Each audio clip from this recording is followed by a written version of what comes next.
Bonjour, je suis Akibouba Sabimoussé, consultant formateur en marché public et j'aimerais aborder avec vous une petite notion. Elle est vraiment très simple, mais souvent très lourde de conséquences lorsqu'elle n'est pas suffisamment implémentée.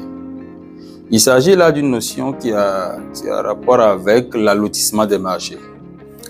Vous savez très bien, et pour rappel, que l'allotissement des marchés répond quand même à un souci d'économie et d'efficience des marchés publics. Et plusieurs raisons peuvent quand même motiver un acheteur public, une autorité contractante ou un emprunteur selon les cas à allotir un certain nombre de marchés dans une dynamique d'efficience, comme je le disais précédemment. Cela peut avoir des motivations différentes qui peuvent être d'ordre général et même d'ordre spécifique, liées aussi au contexte de la structure elle-même, c'est-à-dire de l'autorité contractante, et des activités qu'elle mène, en plus bien sûr de type de marché dont il s'agit. Donc on pourrait avoir par exemple comme premier souci le souci de faire en sorte que des PME et des PMI aient accès à la commande publique déjà. De l'autre côté, dans une dynamique aussi d'atténuation de risque, vu qu'en français facile on recommande souvent cette phrase, ne pas mettre tous ses œufs dans le même panier. Donc, on pourrait allotir quand même pour répartir le risque, pour ne pas qu'une même entreprise soit défaillante sur toute la chaîne. Voilà. Donc, au cas où une entreprise était défaillante, que cela n'endommage pas complètement toute la chaîne de réalisation des marchés selon leur typologie. De l'autre côté, vous pouvez avoir aussi, selon les types, on peut avoir par exemple des marchés dont les objets font en sorte que vous devez intervenir en tant qu'entreprise de façon disparate parce que ces marchés-là sont géographiquement dispersés. Donc, vous pourrez avoir un marché dans une autre localité, un dans une autre localité, mais l'objet global reste le même parce que ça fait peut-être la même acquisition. Donc, vous êtes obligé là d'allotir pour permettre quand même un souci, pour quand même régler la question de répartition du risque aussi.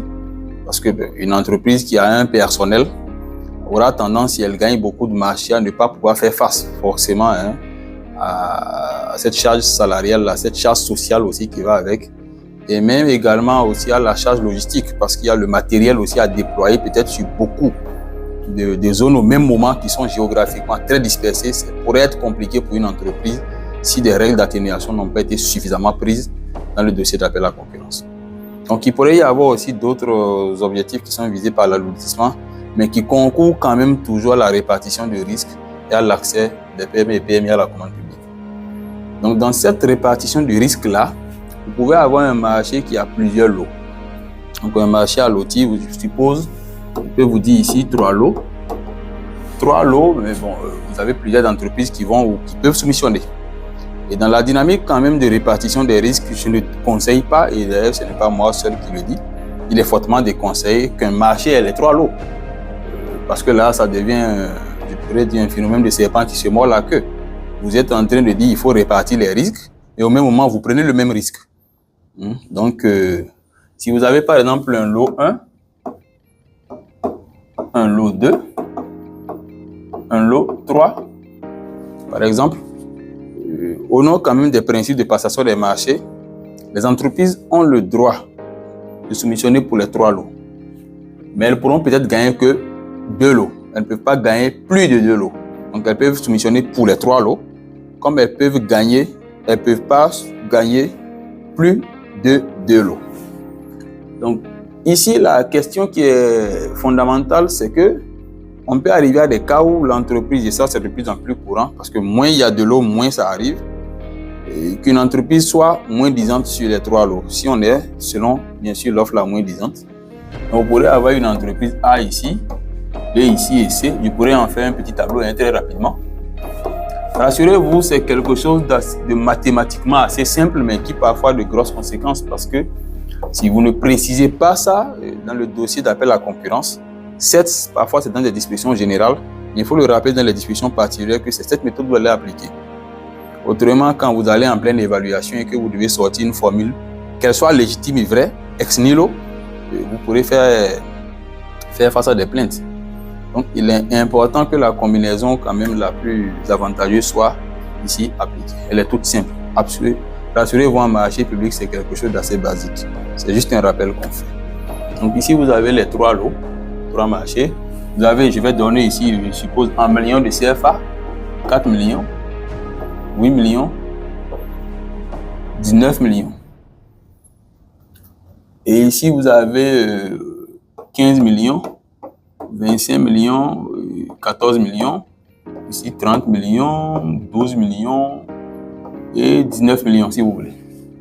Rassurez-vous, de façon visuelle, on ne va pas s'attaquer à l'offre anormalement, l'offre suspectée d'être anormalement basse. Ce n'est pas l'objet ici de notre vidéo. Ce n'est juste qu'un cas comme ça qu'on prend de façon fastoche pour vous expliquer ça. Donc, ce qu'il faut faire ici, tout simplement, et prévoir, c'est que cette combinaison-là doit être faite comme on le fait en mathématiques, en probabilité. C'est d'ailleurs de la probabilité. Donc, vous allez avoir la première combinaison. Vous allez avoir 3 séries de combinaisons ici. Pourquoi? Parce que si vous regardez ici, au niveau du lot 1, le moins disant c'est A. Au niveau du lot 2, le moins disant reste A. Au niveau du lot 3, le rien. Attention, désolé. Mes excuses, hein. Au niveau du lot, ici je mettais 14 plus O et c'est ici 19. Voilà. Désolé. Donc, au niveau du lot 3, vous avez toujours l'entreprise A qui est moins disant. C'est quelque chose qui peut facilement arriver. Lorsque cela vous arrive, c'est très simple. Vous devez juste faire la combinaison. Si l'entreprise A prend le lot 1 et 2, cela lui fait 4 plus 8 millions qui donne 12. Et l'entreprise, il reste le lot 3 attribué. Qui sera le moins disant après l'entreprise A? C'est B. Donc B prend le lot 3 pour 19 millions. Ce qui fait qu'on a une proposition d'attribution finale de combien? 12 plus 19. Voilà. 12 plus 19 qui vous fait combien? Qui vous fait 31 millions. Première proposition, on va voir les autres.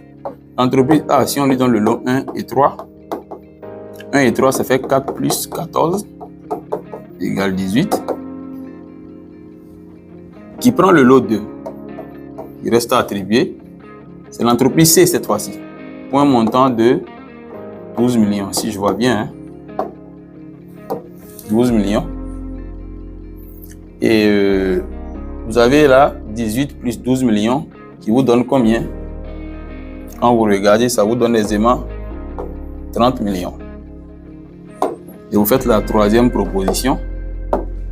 Si on a le lot A, l'entreprise A qui prend le lot, cette fois-ci 2 et 3, parce que c'est la troisième possibilité. 2 et 3, ça vous fait 8 plus 14, qui vous donne, excusez-moi, 22.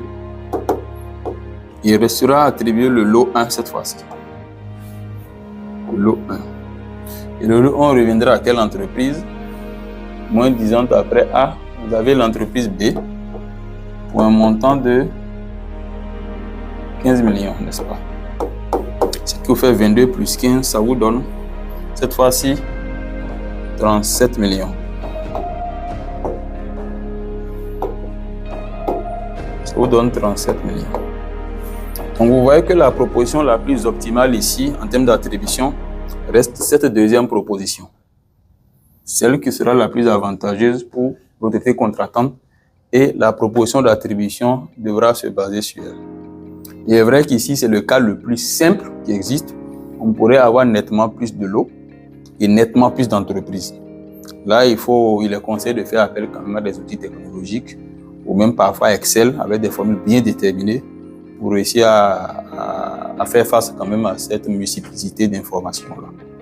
Donc voilà tout simplement ce qui pourrait être fait en matière d'allotissement et c'est ce que j'ai voulu partager très rapidement avec vous. En marché public, ce n'est rien de complexe, c'est très simple, je le rappelle encore une fois. Merci beaucoup à vous et à une prochaine fois pour une autre vidéo. Merci.